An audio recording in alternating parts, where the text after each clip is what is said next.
When I was 8.5 months old, my parents went through a divorce. My mother left my father because he was an alcoholic. My father didn't want to change, even if it cost him everything. My mom remarried, and my stepdad became my dad. I really didn't know my biological father. I have a memory of my father here and there. I always thought it was a dream, though.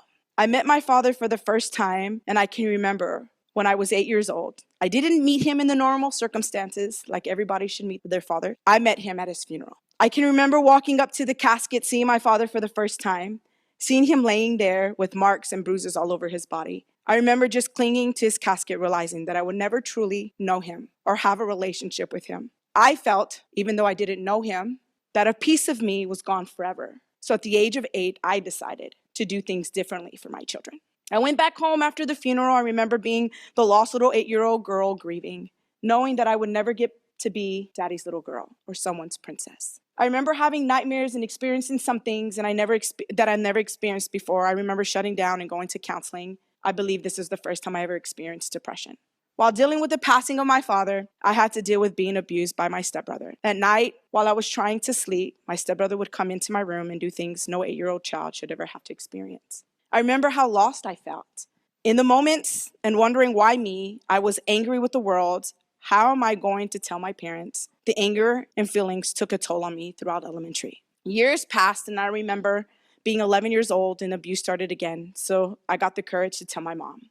My brother ends up finding out and takes me away from my mom. I was so hurt because I felt, what did I deserve?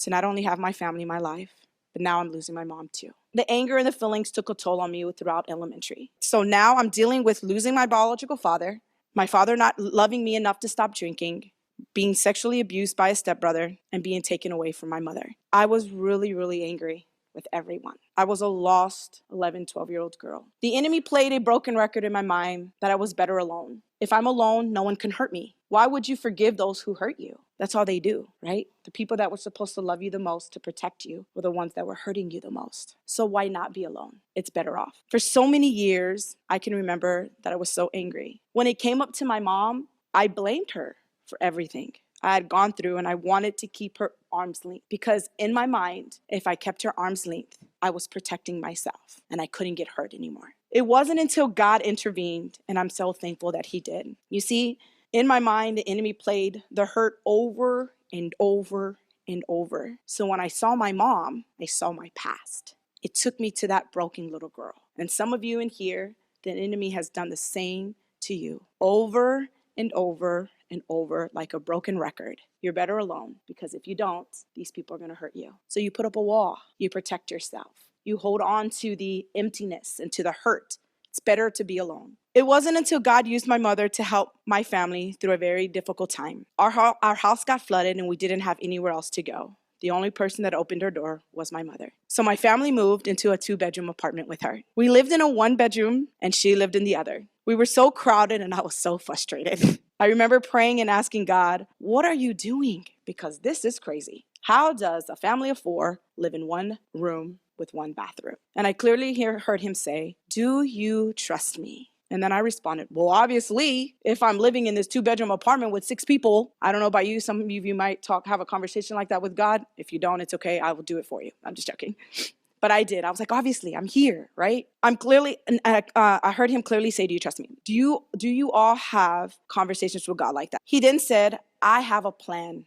If I would take your mother away today without you mending your relationship, you would live with so much regret. Even then, God had a plan. So I surrendered my will and picked up his. We ended up moving out of the apartment into a 3-bedroom house with my mother. Let me give a little bit of detail on that. As young children, we always lived in apartments. We never lived in a house. I always wondered what it was to live in a house. And when we moved out, God was doing something really great. I had lived with my mom since I was 18, 19, or even then, even younger. But I took her with me and we moved out. We moved into a house together. That was something I always dreamed of. I always wanted to live in a house. For my kids, I wanted to do some things for my kids. I wanted to have this security, this foundation. Well, we moved into a house. 3 years later, we're renting this home and now the landlord, and this is recent, now the landlord wants to sell it. We're like, man, here we go. Me and my husband with a broken heart and my mom, we decided we're going to move back into an apartment. We're just not ready yet to buy in this market or anything. It's not ready. We want to pay off some other things. And so we were going to move back.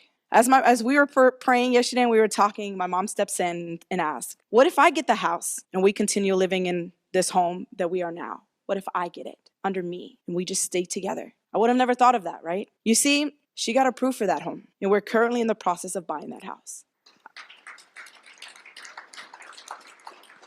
I actually heard my mom say today, I'm buying that home for you and your family. That house will be yours. You see, God had a plan all along. I'm here tonight to tell you that better together matters. If I would have never let go of the hurt, of never forgiven her, and realizing that it wasn't her fault, that at the end of the day, what the enemy meant for harm, God will use for good, and I held on to that anger, I would be missing out on a dream that I've always had it. You know, sometimes God used the people that hurt you or people that you think hurts you the most to accomplish your dreams. What would I have been missing out if I wouldn't have let go of the hurt and the pain and mended that relationship with my mom? What would I have been missing out?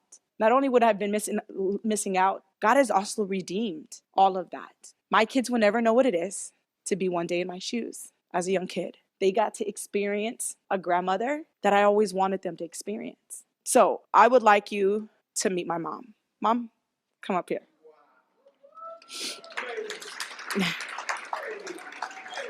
And come down.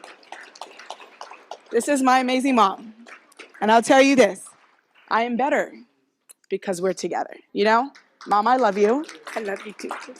And in front of everybody here in person in line, I want to just say thank you for the sacrifices you made, and that I am so proud to be your daughter. And I love you, and I'm so grateful for you.